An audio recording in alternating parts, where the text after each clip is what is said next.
outstanding and world-class vision and world-class this. I'm a real leadership geek, honestly. I've spent my whole career reading books and chatting to people. I just find the whole thing and the announcement, the way it's been announced, bizarre. If you could move away from a model where teachers are so intensely focused.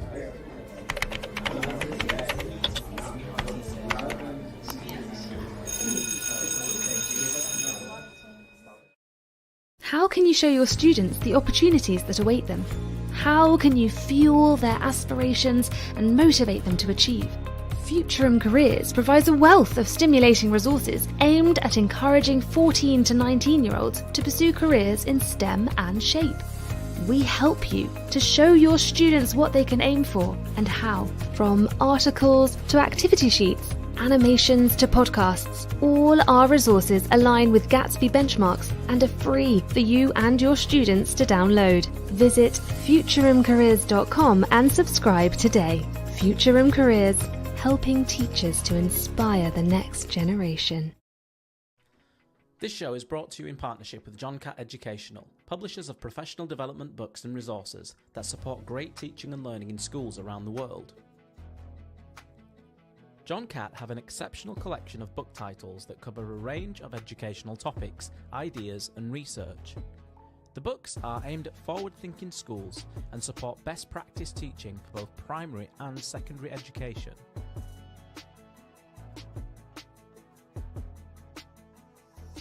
Level up your professional development today and visit johncattbookshop.com to explore the full range of titles. Use the code JCTTR2425 for 20% off your order.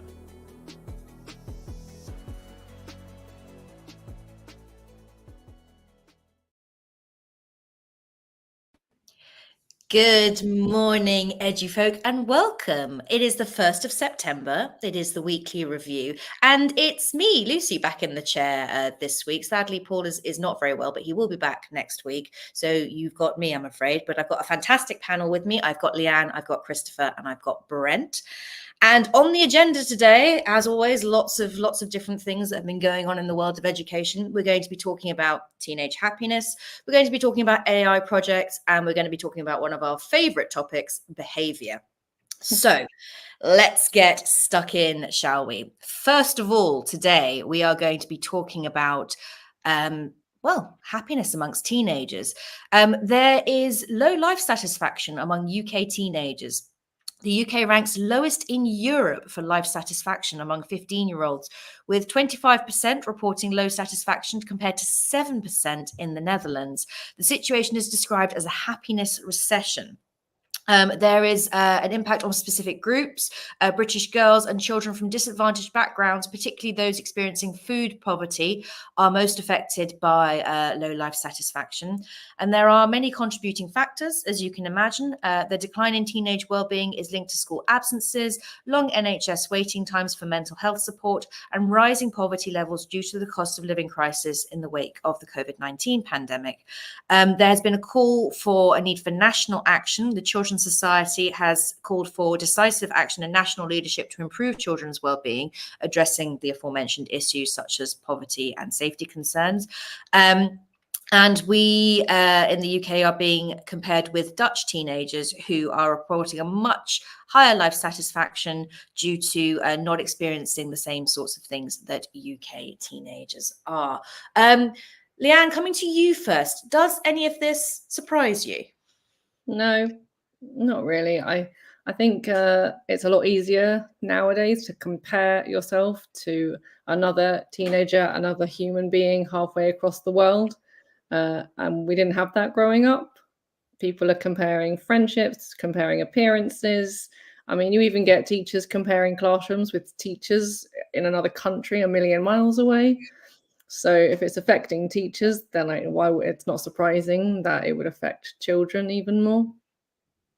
No, absolutely. And Christopher, coming to you, I mean, how have we ended up here? You know, this is, as much as we're not shocked by this, there must be a sort of a journey that has allowed the UK to end up in what is quite a sad situation. I think there probably is a big journey to talk about here. I mean, the results of this survey are not surprising, but they are saddening.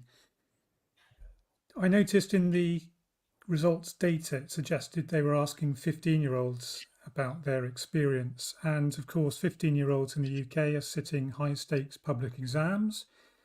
2 of those examinations are essentially university entrance exams for a system that is highly, highly competitive and very expensive.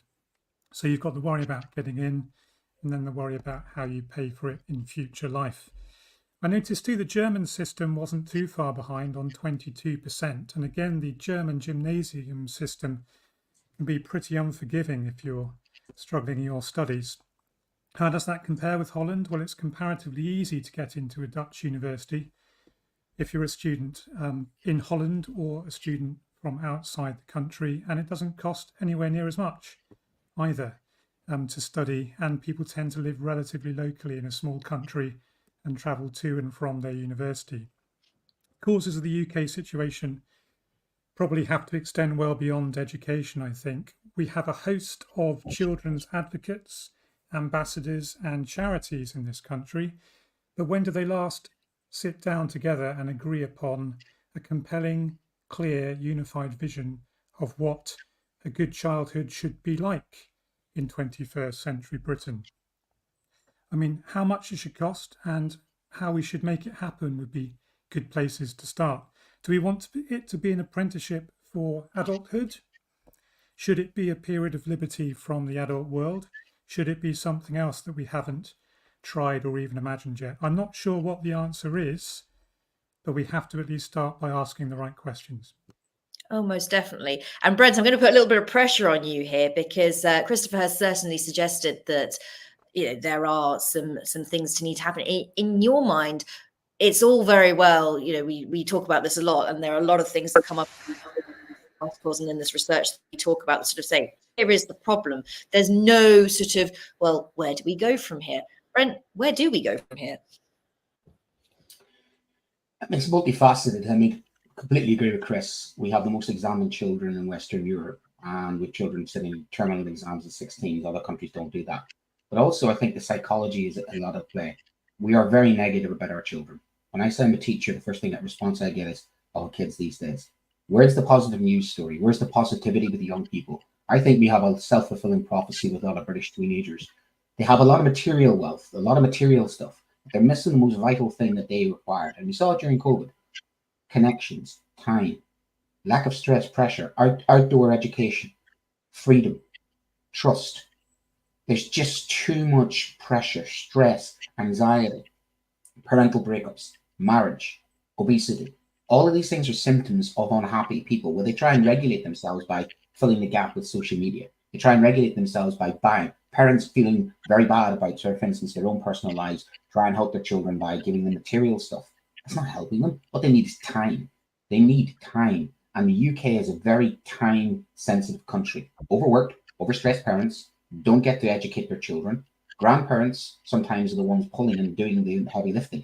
Not because I'm criticizing parents, because we have a society which is putting the wealth, the material wealth, ahead of the well-being, and that needs the rebalancing. Our children's mental health should be the most important thing in this country, because their future, if they're not balanced when they're young, that's going to be seeding future problems. There's no point medicating them when we've caused these issues. So we need the toxicity in our society to stop. We need the criticism of our children to stop. We stop measuring them.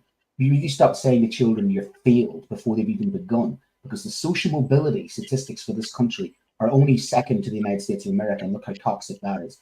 When you look at those other countries, the Dutch, their outdoor education, the more relaxed, the more concerned about the well-being, the more concerned about the whole person as a child. We have a society which is basically run like a business, and that's not working. It's just not working for us whatsoever. And I think we need that fundamental top to bottom, and schools are part of the symptom, because we bought into that. League tables, Ofsted, the toxicity of schools, drive the kids, push the kids, they don't do well. It's their fault. Actually, what are we creating? We're creating people who are terribly unhappy because they measure themselves in the wrong way. And I think that's the fundamental problem. It's really interesting. And as someone actually living anymore and looks at it from the outside, certainly, I mean, in Portugal, is a poorer country in Europe, but still the openness, family mind, it's so ingrained in culture here. People whole seem happier. But it's not about material wealth. It's not about things. It's very much about people together. It's very much celebrating events together. It's very much, absolutely, you see it everywhere you go, everywhere you into. It's far ingrained, and it's far more bringing people. It's far more about, things as well, children on camps and making sure they're getting that outdoor experience. I've said it before on here. At the start of summer, all you see is children in matching hats, kind of wandering around, because that is just part of what you do. It is part of life here. Okay, right. In a moment, we are going to move on to talk about another one of our favorite topics at the moment, which is AI.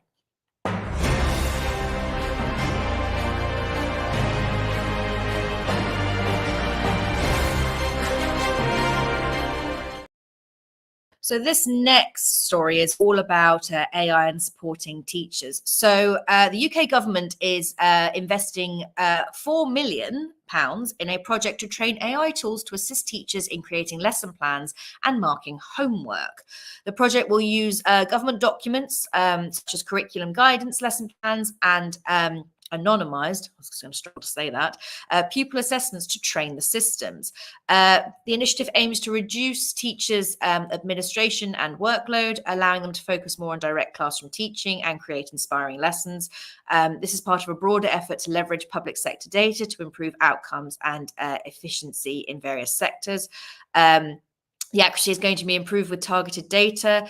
So tests conducted by the DFE have shown that AI tools trained with targeted data could achieve an accuracy of 92%, significantly higher than 67% accuracy, which occurred without the data.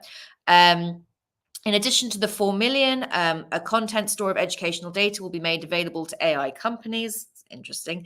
A share of 1 million will be awarded to those who develop the most innovative tools using this data to aid teachers, encouraging the development of effective AI solutions for education. And the idea is, as this becomes more widespread, although nearly half of teachers are already using some form of AI to support their work, I definitely did with reports this year, and I have absolutely no shame in that. This initiative marks a significant step forward in providing tailored, safe, and reliable AI tools to further support teachers in reducing workload and enhancing educational experiences. Christopher, I'm going to come to you first on this. Are you using any AI already? Have you dabbled at all, or are you very much avoiding it at the moment? I have to say I'm skeptical generally about AI's benefits to teachers. I mean, weren't computerization, Excel sheets and management systems supposed to slash teachers' workloads? I don't see much evidence of that so far, to be honest. And I think there are some quite considerable dangers actually with the notion that we can outsource our thinking to some machine that can do it for us. I don't have any problems with people generating text that's going to be reproduced a number of times and has been selected carefully as a model for reporting, for instance. But beyond that, I'd have some quite considerable worries. I mean, by the time we move on to teacherless classrooms, I think we're going to be looking at something that's essentially a contradiction in terms, a very hollowed out form of education indeed. So it's not a road I'd like to take too many more steps down. I think the realistic scope for pushing it to deliver the efficiencies we want is probably relatively close. And beyond that, I would be worried. Okay, interesting. And Brent, I know you're going to have some thoughts on this. I'm gonna let you roll with this one because I know you have sort of mixed feelings about AI. I mean, is this kind of just about a workload thing, or do you fear that this is going to be something that kind of encroaches more and more, or is this the answer? I don't know. You're on mute, Brent. The answer is teaching's been around since Socrates, and teaching needs to be around that well into the next 2,000 years because it goes to that connection, a human connection to human connection. So I worry about the abuse that AI could be. If you're a hard up trust, for instance, and you're running out of money, and somebody comes along and says, "Oh, we can cut a couple of corners here. We can take a couple of teachers out of the classrooms, or we can make their lives more efficient." From a union perspective and a point of view like that, I worry about the hollowing out, as Chris was saying, the hollowing out of the teaching profession for a cost-cutting exercise in order to basically say, well, AI is doing a lot of this work now, you need less staff. And that is the sort of pattern I can see developing almost in an industrial revolution scenario. Now that makes me the Luddite, doesn't it? I'm going to go around smashing up the AI because it's taking our jobs. And we have to evolve, don't get me wrong. And that means we have to embrace AI, but on our terms. It's about us using it on our terms, not being dictated to by some Department of Education who's going to say to us, this is how you're going to do this, this is how you're going to do that. Because I think they'll just see efficiencies as a way of reducing our numbers, and that reducing our pension numbers, reducing our costs. If you're looking for overheads and you go back to the business model, we're expensive, we teachers, and we're for life. Once we get into the teaching profession, people like myself, I'm going to cost a lot of money when I retire. So one solution to the long-term problem of public sector workers is to automate. Now, if you look at one of the reasons why the likes of the railway guys were striking so long, it wasn't just about their pay, it was the longevity of their jobs, because they can see automation that's going to come and replace the train drivers' jobs. So I think we have to fight a rearguard action to justify our existence in the sense of what do we offer as teachers? What is it unique about us that the AI cannot do? And the last point I'd make is all the technology in the last 20 years that I've started teaching has not made my job easier. In fact, it's actually made my job worse. The amount of bureaucracy, the amount of paper, the amount of nonsense I have to do as a teacher now. I'm almost a slave to the technology and data sheets. It has not improved my work-life balance, technology. In fact, it's enslaved me and sometimes made things worse. One aspect is reports have got better, don't get me wrong. But I think it's one of those things, the more you do and the more you use the AI, the more people assume you're using the AI, then the more they think they can get more efficiency out of you. But the key thing is standing in front of children. That hasn't changed, and that shouldn't change. All the other stuff by technology just creates more workload. So that's my take on that. I think we need to be very careful about embracing this as solution, the magic bullet. It ain't no magic bullet. It's probably a poison chalice more than a magic bullet. Ooh. Leanne, do you agree with that? Yeah, I was hoping to go after Brent. It's a great one to follow. I just picked up on the word unique, because I think as teachers we're all unique, and they always say, like, you don't have to teach like the person next door. You're not going to get unique AI robots. I think you'd be hard pressed to find AI robots that are going to make it fun. I agree that there is something within the AI where it teaches, it assesses as you go, and then it kind of adapts the work as you go, and it could possibly do it maybe quicker than a human. I think there's something maybe within that, but then there's also the worry of having SLT teams that you get the idea with Twinkle, where they're like, don't use that. No, we don't want you to use that. Are you going to get the same with AI programs? You're like, don't use that. No, we don't want you using that. We want you to do it yourself. So I think there are benefits to it, and I think that there are uphill battles that teachers are going to have when they implement it into schools with the vision of it from SLT teams. I think that'll be a challenge. Yeah, I think it's an interesting one that we're gonna definitely keep an eye on. There's definitely more to be said there. Finally, we are going to move on to behaviour post-pandemic.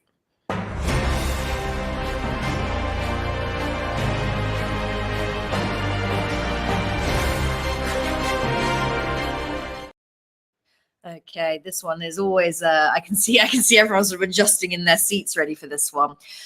So post-pandemic behavior bubble. Experts predict a surge in disruptive behavior. I think we're already there. We'll get on to this. Experts predict a surge in disruptive behavior among students who were in primary school during the pandemic and are now entering secondary school years, so years 9 and 10, which traditionally have higher rates of classroom disruption. This is seen as a behavior bubble, or a fun new term for us, resulting from the effects of desocialization during the pandemic. There's been a rise in suspensions and exclusions, particularly in years 7 and 8, with rates continuing to rise as students advance through school. The rate of suspension among year 7 pupils increased from 3.5% pre-pandemic to 5.5% in 22-23, while year 8 suspensions went from 5.5% to over 8%. Increase in girls being excluded. The proportion of girls being excluded from school has risen, with the boy-to-girl exclusion ratio shifting from 3 to 1 pre-pandemic to nearly 2 to 1 in the year 22-23, suggesting a notable increase in disruptive behaviour amongst girls. Contributing factors include impact of lockdown, weakened social skills due to homeschooling. Sorry, that was gibberish. Reliance on social media and smartphones. Schools and children are already suffering from years of underfunding and lack of support from local government services, all things we already know. And there is a consensus among educators, unions, government representatives that interventions are necessary. Measures being considered include providing access to mental health professionals in schools, free breakfast clubs, earlier interventions, all stuff we've discussed before, earlier interventions for special needs children, and a broader strategy to reduce child poverty. Experts warn that if this is not properly managed, this behaviour bubble could continue to cause disruption as these pupils progress through school. I'm just going to let Brent go nuts on this one, but you've got maybe 90 seconds. I'm sick of COVID being used as an excuse. This was happening before COVID and was going to happen after COVID. COVID just accentuated what was already happening. What was already happening was due to social media. I'm sorry, but this kids are elastic. Kids recover. A couple of months of not being in school during COVID has completely warped them. Are you having an absolute laugh? It's a convenient smokescreen. For the fact is that we live in a society now where our children just aren't getting those sure starts. They're not getting the support. They're not getting the help. There's just not the same systems in place. This is 14 years of austerity. This is poverty. This is cuts, social services cuts, it's health cuts. This is cuts across the board in everything from sports services to training to outdoor football facilities. We are literally not having our children have the happiest childhood. Like the first and third stories, and you've got the issue there. And the second story with AI and social media. Our kids now are living in toxic environments. They're bringing it into school. COVID's got very little to do with it. It's got more to do with the community, lack of community now. People don't make connections any longer. And the thing is that those kids, the real irony is, need to be in school, and yet they're struggling in school because the social norm is the problem. They're not getting normative behavior. Society's not getting normative behavior. You saw that with the riots. We're living in almost a society now which is reckless, where people are rewarded online with TikTok phenomenon. It's the social media aspect that is corrupting our children before they've even got to us. We have kids 180 days a year for what, 5 or 6 hours a day, and we're what? They miss a bit of school. That's the issue. The issue is everything else is happening outside schools. Schools are trying their best to correct it, but we're fully in rearguard action. And yet we're the ones seem to be somehow, again, the magic bullet that's going to solve all these societal problems. No, we can't, because it is the whole of society and the whole community that needs to take some responsibility. And that's my last point. Take some responsibility. The child must take some responsibility for its own actions. Their parents must take some responsibility for their own actions. The government must take some responsibility. And then the school. Because I'm sick and tired of teachers bearing the brunt and head teachers out there bearing the brunt of every other problem that they have not caused. And somehow they're meant to be a magic wand and fix it. And breathe. And breathe. Leanne, coming to you. I mean, I know we're obviously at the primary end of things. And of course, there is this issue with these children in secondary school. But even the ones who are kind of, I suppose, at the upper end of primary now, they missed out too. And there's definitely been noticeable, certainly even from the system that I'm in, noticeable change and issues in behaviour. Where do you see the solutions from our side of things? I think it's difficult to ask teachers for the solutions. I think teachers are asked to find the solutions the majority of the time. And we are not specialists in everything. I'm inclined to agree with Brent. At what point can we stop blaming COVID for children's behaviour? At what point do we start thinking about what is going on in the home, and that maybe parents need help and parents need coaching and training? Because I think parents that are parents now grew up in very different societies. And I think it's a harder society to bring children up in. But I don't think teachers should always be asked for the solution. I think teachers can support the solutions, but I'm not sure they can always be the solution. No, absolutely. And Christopher, coming to you, your thoughts on this? I think it goes back to what we said earlier, actually. We've got to think about what that positive vision for a positive childhood might be. And we've got to be careful of buying into a doom narrative, really, that might end up affecting these children once they end up in front of us. It seems to be a year in which your school needs to be on top of its behaviour policies, systems, and its willingness to act on poor behaviour in the right ways. But that's the same every year, really. It's no different in that sense. I mean, if I think back to my earlier career, I was teaching in London during the autumn term immediately after the 2011 riots, and the effects of which were actually visible on my residential street, which was just round the corner from my school. And I think it's highly likely that possibly some of the students in my classroom might have been on the fringes of some of the activities that were taking place on the streets that week. But we still taught them, we still sanctioned them when we had to, we still prepared them for examinations, and we still helped them secure an education that the outside world would recognise as valuable. So ultimately, education is the only way out of intergenerational disenfranchisement and disaffection for our young people, while students who are a danger or continual distraction to others do need to be excluded where it is in the community's best interests. I think we really need to be making the case day in, day out for an education system and a curriculum that has the power to change lives for the better, and perhaps has love a little closer to the core than it has over the last 2 decades. Very beautifully put, Christopher. I like that. I think that's a lovely sentiment to conclude on today. Yeah, I think we should all sit with that thought. Definitely today. So if you are listening in or watching, then yeah, maybe some food for thought on this Sunday morning and at the start of a new month as well. Before we move on to shows of the week, I'd just like to share some new and some old sponsors with you. Our lovely regular sponsor, John Catt Educational, is still with us. We love to see it. We love to have them. And they have a discount code available for you, which is JCTTR2425. That gives you 20% off the whole catalogue on the website. So if you are looking to start the year with some fun new reading, or you just fancy treating yourself to some new books, go and have a look, because that discount is ready and waiting for you. You can see at the bottom there at johncattbookshop.com. So pop along, have a look, and make use of that whilst we still have it. We also have a lovely new sponsor who are called Futurum Careers, and they provide a wealth of stimulating resources aimed at encouraging 14 to 19-year-olds to pursue careers in STEM and SHAPE. They help teachers to show their students what they can aim for and how, from articles to activity sheets, animations to podcasts. We all love a podcast. All the resources align with Gatsby benchmarks and are free to download. And if you want to know more about that, you can go to futurumcareers.com and subscribe today. Okay, finally onwards to shows of the week.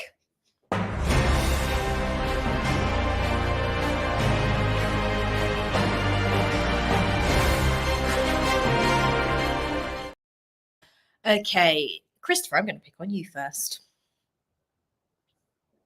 Thanks, Lucy. My show of the week was Graham Stanley's show on EdTech, and he was speaking to Marina Valesca, a teacher from Argentina. And it was really quite interesting to hear a teacher's direct perspective on how they utilize IT tools in their classroom for the learning of languages, given my own starting point as being quite skeptical to begin with. And she gave some really good examples, actually, of how she uses something called the TRACK model, which I learned a little bit about from the podcast, to develop specific types of resources that she uses in her department. She also gave her views on the limitations of any technological tools too, which was good to hear. It's not an entirely evangelical account of how to use IT in your classroom. And I certainly recommend you give it a listen. It's well worth your time. Fabulous. Leanne, coming to you. My show of the week is Morgan and Todd's Friday Lunch Show, which is about starting a new school. The wonderful insanity of starting at a new school, the Friday lunchtime show. I'm sure a lot of teachers are going through nerves now of going back to school, first of all, but also starting a new school. So there was a lot of great advice and hopefully emotional support for everyone starting the new year, and even more so if you're starting at a new school. Lovely review. Thank you. Brent, coming to you. Well, my week was the well-being of going back to school. There you are, Lucy and Hannah, the dynamic duo. It's really good. And yes, I do toss things out. I've spent this week tossing a lot of things out of my fourth classroom in my third decade in the same school. So I digged out 40-year-old maths books. So some of your advice actually was in the back of my mind when I was actually talking about organization. So very useful for going back to school, but also about the well-being aspect about, because the best thing about being teachers sometimes is the staff room, is the advice you get from other teachers. And that's what gets us through as a community. When I did a survey a couple of years ago when I was doing my master's, I asked teachers what keeps them in the job, and it's obviously the interaction with the kid was number one. The kids were number one. The subject was up there as well, but also the comradeship and the advice and the help that you get from your colleagues. And some of that was really good advice. So thank you for you too, because I think that was well done between the pair of you, and well worth a listen to for your teacher well-being, your teacher advice, and getting a good start of the year. Because you make a good start, it helps, doesn't it? So it's always a good start when you go back. So well worth a listen back to that. Oh, and it was great fun, and partnering up with Hannah is always an absolute joy. Anyway, I am taking Darren Lester's show. Not only does he have one of the loveliest voices for radio, I think he also mentioned that he has a musical theatre background, or he's been on the stage or something like that. I need to ask him about that, because I'm intrigued to know. That's probably why he's so competent on the radio. But he was talking about goal setting, and the advice is actually more, advice for life as well as advice in your teaching career, talking about sort of not limiting yourself when it comes to setting goals, but also not kind of overselling yourself at the same time, being realistic about what you can achieve, but also still ambitious. And it was just very uplifting and very good to listen to. So I would really encourage you towards that. And it's also just nice. You feel like you're kind of sitting having a cup of tea with Darren when he does his show. So have a listen back to that one. And that concludes this week's proceedings. Thank you once again to my fabulous panelists, to Leanne, to Christopher, to Brent. It's always an absolute joy to sit in the chair. It's a joy to be able to do both sides of this. I absolutely love that. As always, a reminder that you can follow us across various platforms. Twitter, or X as we now have to call it. I still am in the old guard there. So at TT Radio Official and LinkedIn at Teachers Talk Radio. Of course, this goes out across YouTube as well. We are everywhere. We are everywhere. And a reminder of those sponsors as well, Future and Careers, and of course John Catt Educational. Thank you to them as well. We will be back next week with more stories and maybe a different panel configuration. I don't know. We will see. But thank you, everybody. Have a lovely rest of the weekend, and good luck next week. Those of you going back to school, be strong. You can do it. You have this, and we are here for you. Outstanding and world-class vision and world-class this. I'm a real leadership geek, honestly. I've spent my whole career reading books and chatting to people. I just find the whole thing and the announcement, the way it's been announced, bizarre. If you could move away from a model where teachers are so intensely focused.